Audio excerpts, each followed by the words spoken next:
Good afternoon. I am Dr. Charmaine McKissick-Melton, Associate Professor in the Department of Mass Communication in North Carolina Central University. And now I need my glasses for everything else. I have today one of my students who will be helping me with the presentation, Mr. Tony Cunningham Jr., and a graduating senior next week this time. So. I didn't plan on doing this at all. I came last year to support my colleagues like Catherine Weimer and Lisa Carl and Matt. And lunchtime, the deadline was less than a week away. And I said, no, I can't do that. And somehow, Dr. Nawusu or somebody, the next thing I knew, the deadline had been changed and I could apply.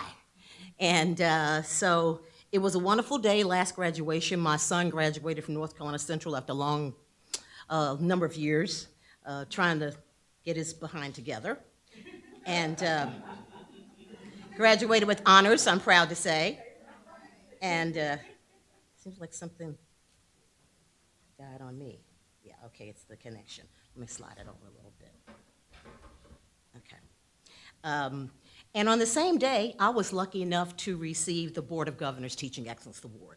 So the last graduation was a wonderful time for me. And of course, the next day was Mother's Day. And so I had like maybe 3 days to get this done. So I called Lisa and said, what'd you do last year? And she said, you can do this, girl, you can do this. And it gave me a lot of support. And so we talked and I came up with something. So I basically had 2 days to do it. So I was looking for something to incorporate into one of my classes. So which class and what skill set are we looking for? So the class that's been most populated for the last couple of years, and now we have to offer it every single semester, is media business, advertising, sales, and marketing. So for those who don't know, that is actually where I came from within the industry. In this market, I was actually sales manager for WDUR Foxy radio station and also in sales at WTVD, Channel 11, the Disney station in this market. So of course, sales is my background, it's sort of my baby, and I wanted to give them a more hands-on approach. So it's not a big deal, but I was thinking about creating something where they could see the progression of advertising. So basically, we created 100 years in advertising, sort of using Ringling Brothers circus, not quite in the front, but you know, they did end last year. And it's not quite, they were started a little before us. So we've got 1918 to 2018, okay?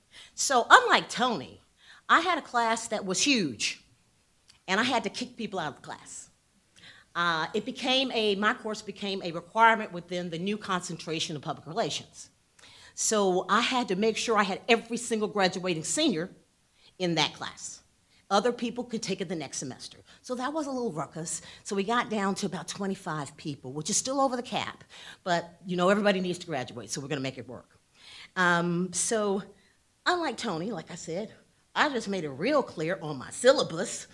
This semester, we're gonna be working on, okay, big caps, okay? And then I'm gonna help them and everything, but it was very clear. It was also very clear you're graduating seniors and it is 30% of your grade. So you're gonna be doing this, okay? Actually, I didn't get a lot of negative feedback. So then we broke it out into which student would do which years. So everybody pretty much got approximately 4 years, and then we had 2 editors. And of course, because I'm Dr. Mack and my background, we had to add a little more context to just advertising. So we asked some of these questions, you know, who was the president, vice president of the time, with economics, race relations, or women's issues in some cases, depending upon the year, what we're dealing with. And then a little pop culture also, you know, and so each student was responsible for sort of managing that 4 years on their own. And so I think what I'll do now is to let Tony run you through some of the pages. Greetings, everyone. My name is Tony Cunningham Jr. My major is mass communication with a focus in broadcast media.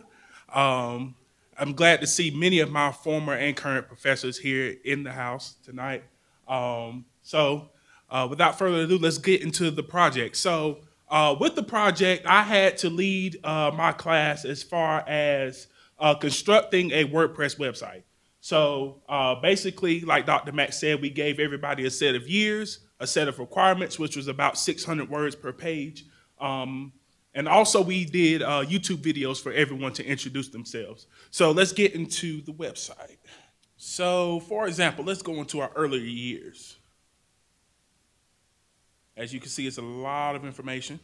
Yes, I was the one that basically came up with the design and things of that nature for the website. I believe using a physical timeline was very effective as far as, I guess, from the outside looking in rather than the inside looking out for those that want to go into the website and really interact.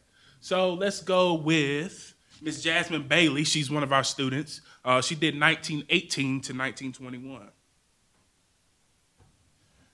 So as you can see with the page design, we opened up first by giving a small spiel for everyone, a little time to introduce themselves, tell who they are, and a little snippet of what their years are about. But also we created a YouTube channel for us. So it has the link to our page, but also if they wanted to utilize this for their personal use, let's say they're applying for a job or something of that nature, they can use this video and say, okay, I was a part of this project. We also, did a website, but also we used YouTube to create videos. And right before you play it, just that each person was responsible for their own approximately 30-second intro. What they wanted to say was up to them. And to add to, I did all the videography. Yes, he was my producer and director. It was. Hello, my name is Jasmine Bailey. I'm a senior mass communications major at North Carolina Central University, where I am anticipating beginning my career as a broadcast journalist, utilizing my love of visual storytelling. Below, I will be recapping the American culture post-World War I under the leadership of President Woodrow Wilson. During these years, advertising was becoming very prominent using newspaper and magazines. If you would like to go to the website, it's 100yearsofadvertising.wordpress.com. And you can go onto each page and really see who did each project. And it was quite an interesting project because I was in leadership over a whole class of peers. And it the semester turned from, hey, how you doing, to when I would see them on campus, I was like, where's your project? We got things to do. Come on, I don't have time. Because I've taken 18 hours this semester, and then on top of that, having to work on this project and stuff, I'm like, we got to get this done. I don't have time for this. So, right. Oh, sure. So for Jasmine's page, she talked about, of course, we went straight down the list with the requirements. The presidents during the time gave brief history. She talked about the program for the Peace of the World document. She gave some statistics here.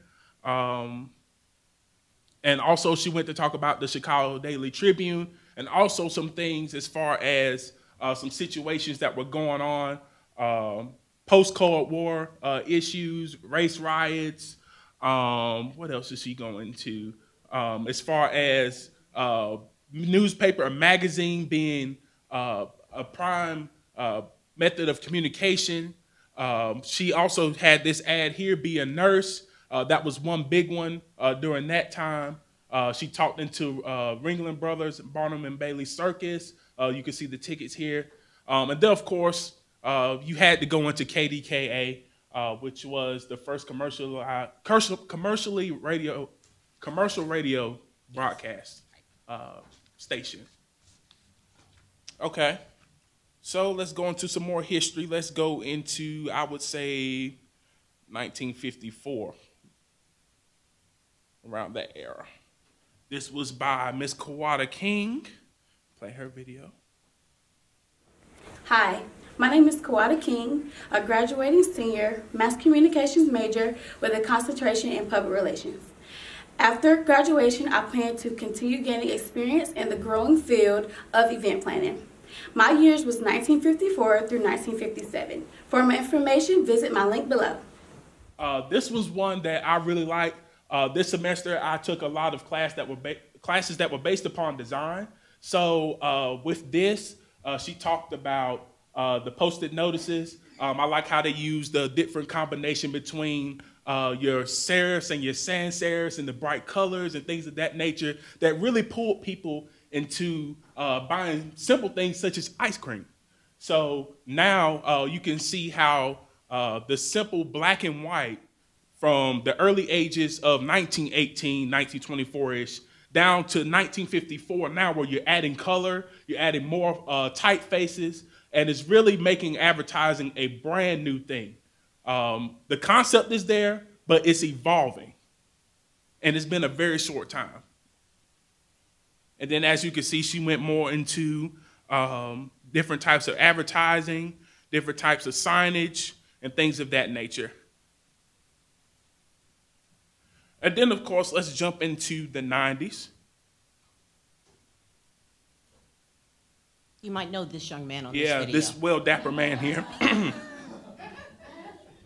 Greetings, my name is Tony Cunningham Jr. I'm a mass communication major here at North Carolina Central University with a focus in broadcast media.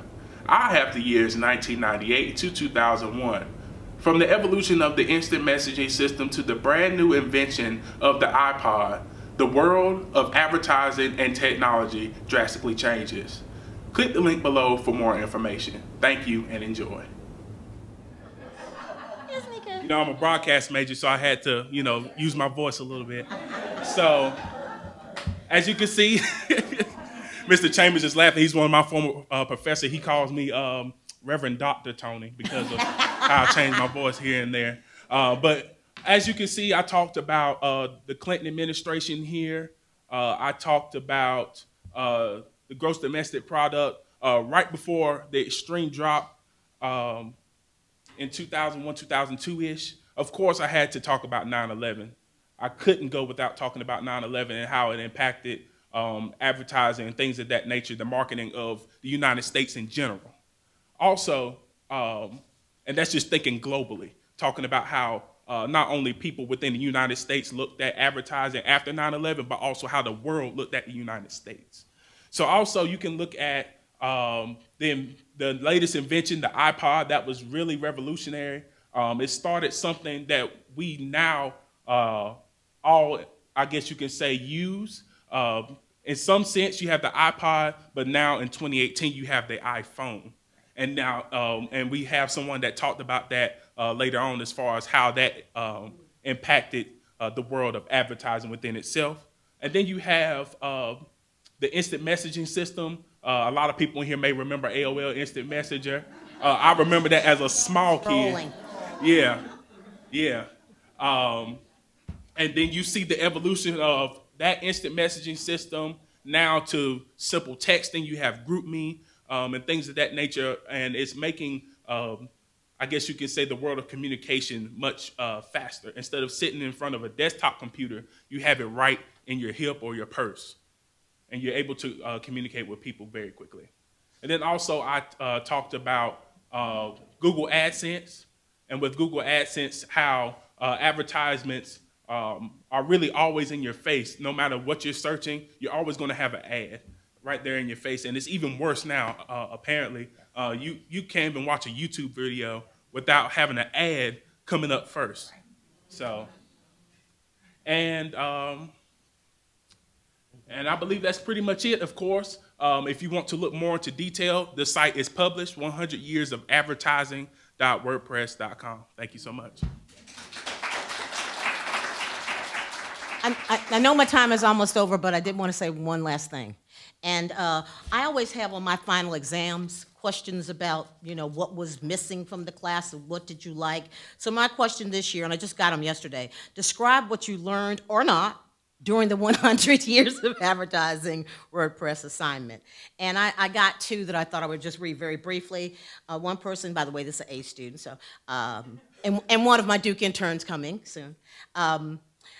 The 100, it was a very important project, and it gave us the opportunity to look at our advertising ancestors and see how far we have come and see where we're going. I also believe the website we created was amazing, and it needs to be viewed by the masses, including every single advertising class everywhere, he says. It was comprehensive, it's easy to follow, it's chronological, you know, and every year brought something special and interesting with the website, so nobody would be bored. And his last statement is that looking back, he really wasn't familiar with many of those, but when we had to sit through class and see everyone's years, everyone learned from each other. He said it was a very amazing thing to put on his resume. And he's so grateful for the opportunity to be part of a successful project. And Jasmine Bailey, who you saw at the very top, she said, I truly believe this course should be required for the major, for all concentrations. The end. Okay. In the 30s and 40s, did you argue to use a lot of black newspapers? We did not. Okay. Very little. I mean, it was global advertising. It was not journalistic focused. But that's another level. I was just going to say, I'm working with McKinney Advertising downtown Durham, and so they're first of all, they're giving us some paid internships, so that's a wonderful thing. But I'm kind of reconfiguring the course, so it may focus a little more advertising because they have a bent. So that's an excellent place for us to move on to next. Thanks for the suggestion. Yeah. I love how you used your student. What was your name again? Tony. Dynamic. Dr. Tony. Dr. Tony. It's dynamic and very, very interesting. I loved your enthusiasm. Yeah. You know, you enrolled us. We were like, ooh, wow. And which was really great. So congratulations on that. And I told them this is new to me too. It's just the whole failing thing, you know, Polly, that, you know, so that's why I let Tony take over and we all decided together what was the password was going to be and who was going to create the YouTube site. So I think it's pretty collaborative, but bottom line, Tony was the producer and director. I'm just as the executive producer to make sure. And